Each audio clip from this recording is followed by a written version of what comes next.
इंतज़ार करते करते ऐसा लगता है कि कुछ भी पूरा नहीं हो रहा। हम काम करते जा रहे हैं, प्रभु के सम्मुख बैठे हुए हैं, लेकिन दर्शन की बातें पूरी नहीं हो रही। अपने आप को हम चिंताग्रस्त पाते हैं, अधीर पाते हैं। ऐसे समय में क्या करें?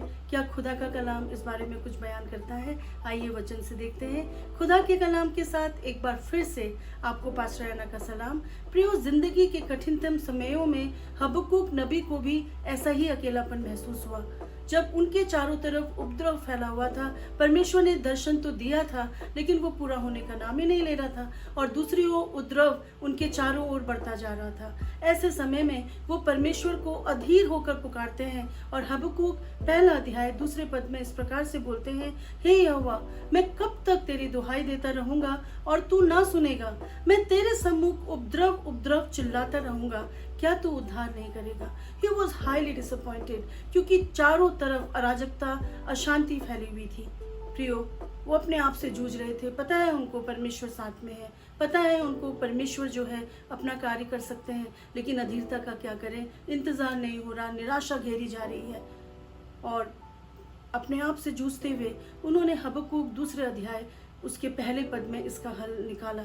4 कदम उन्होंने उठाए, जिसको उन्होंने कहा, मैं इस पर टिका रहूंगा, क्योंकि मुझे मालूम है इसी के द्वारा परमेश्वर कार्य कर सकते हैं। और उन्होंने 4 नेसेसरी कदम उठाए। वो कहते हैं, I will stand upon my watch, मैं अपने पहरे पे खड़ा रहूंगा और गुम्मट पे चढ़कर ठहरा रहूंगा और ताकता रहूंगा कि वो मुझसे क्या कहेंगे, मैं अपने दिए हुए उल्हाने के विषय में क्या उत्तर दूं। 4 कदम। पहला कदम, मैं अपने पहरे पे खड़ा रहूंगा। पहरा मतलब कोई भी अप्रिय अनिष्ट की बातें उनके दर्शन को धूमिल ना कर सके। जब आप किसी पहरेदार को काम पे रखते हैं तो उसका उद्देश्य यही होता है कि बिना जाने कोई भी अनजान या जाना हुआ व्यक्ति भी आपके घर में प्रवेश ना कर सके। और यही बात जो हबक्कूक हैं इस बात का ध्यान रख रहे हैं कि कोई भी अप्रिय अनिष्ट की बातें जो उनके दर्शन को धूमिल कर सकती हैं उनके जीवन में प्रवेश ना करे। दूसरी बात, मैं गुम्मट पे चढ़ के ठहरा रहूंगा। गुम्मट यानी कि ऊंचा स्थान। कई बार जब हम आसपास की चीजों को देखते हैं तो हमें वो क्लियर नहीं दिखती, लेकिन जब हम ऊंचाई पे चढ़ के देखते हैं तो वही बातें हमें स्पष्ट दिखती हैं। और हबक्कूक इस बात को कहते हैं कि मैं गुम्मट पे ना केवल चढ़ूंगा लेकिन ठहरा रहूंगा, इंतजार करूंगा। और जब वो इंतजार कर रहे हैं तो तीसरा कदम वो उठा रहे हैं, और ताकता रहूंगा कि वो मुझसे क्या कहेगा। वो मतलब परमेश्वर। He is waiting upon the Lord। जब आप किसी को ताकते हैं तो इसका मतलब आप कहीं भी इधर उधर नहीं देख रहे। He is constantly waiting upon the Lord कि परमेश्वर उनसे क्या कहेंगे।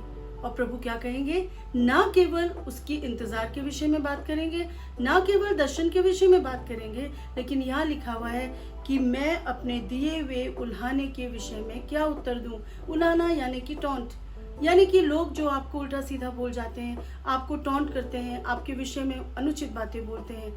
And he is waiting upon the Lord. वो परमेश्वर का ही इंतजार कर रहे हैं, क्योंकि परमेश्वर ना केवल आपको दर्शन देते हैं, लेकिन आपकी जो लोग आपके विरोध में बातें करते हैं उसका भी प्रत्युत्तर देना परमेश्वर को भली भांति आता है। आमीन। और उसके बाद जब उन्होंने ये 4 कदम उठाए तो हबक्कूक दूसरा अध्याय दूसरे पद में परमेश्वर का उत्तर उन तक पहुंचता है। और क्या बोला परमेश्वर ने? दर्शन की बातें लिख दे। जो भी दर्शन आपको दिया गया है उसको लिख दीजिए। लिखने का मतलब होता है कि वो अब बातें लिखित में आ चुकी हैं, इट इज रिटन डाउन, और ये एक स्टेटमेंट बन चुका है। दूसरी बात लिखा है, पटियाओं पे साफ साफ लिख दे। केवल लिखना नहीं है, गचे पचर नहीं लिखना है, साफ साफ लिखना है। तीसरी बात, प्रभु का वचन कह रहा है कि वे दौड़ते हुए भी सहज से पढ़ी जाए। आमीन। परमेश्वर चाहता है कि जो दर्शन प्रभु ने आपको दिया है वो किसी भी रीति से धूमिल ना होने पाए। दौड़ते हुए भी पढ़ पा रहे, मतलब it is really clearly written. और यही बात हबक्कूक अपने वचन के द्वारा समझाना चाह रहे हैं। फिर क्या हुआ? परमेश्वर ने उनसे बात किया, क्योंकि इस दर्शन की बातें नियत समय में पूरी होने वाली हैं, वरन इसके पूरा होने का समय वेग से आता है। इसमें धोखा ना होगा, चाहे इसमें विलंब भी हो तो भी उसकी बाट जोते रहना, क्योंकि वो निश्चय पूरी होंगी और उसमें देरी ना होगी। यहाँ पे प्रभु कुछ बातें हमको बता रहे हैं। कारण क्या है प्रभु का ये पटियाओं पे साफ साफ लिखने का? क्योंकि प्रभु का वचन कहता है दर्शन की बातें पूरी होंगी। ये झूठी नहीं है। इंतजार करना, क्योंकि इसके पूरा होने का समय वेग से आता है। लेकिन प्रियो, कई बार हम केवल अपने शरीर में ही इंतजार करते हैं, टाइम देखते रहते हैं, 1 दिन 2 दिन शरीर के अनुसार। लेकिन प्रभु का वचन कह रहा है चाहे इसमें विलंब भी हो तो भी उसकी बाट जोना। कुछ कॉन्ट्राडिक्टरी स्टेटमेंट है, विरोधाभास है यहाँ पर।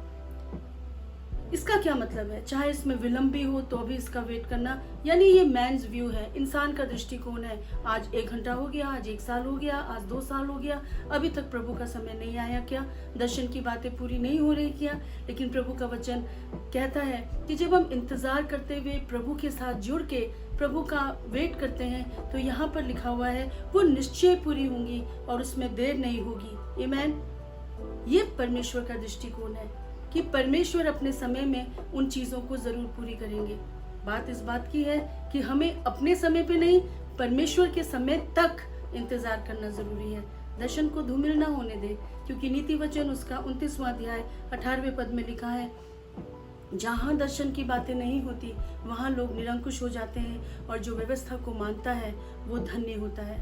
जब आप दर्शन का इंतजार करें, जब आप अधीर हो जाएं, याद रखिए व्यवस्था की बातों को पूरा करना जरूरी है। दूसरे शब्दों में प्रभु के प्रति आज्ञाकारी बने रहना जरूरी है। जो परमेश्वर चाहते हैं उनको करते रहना जरूरी है, तभी परमेश्वर का दर्शन आपकी जिंदगी में पूरा हो पाएगा।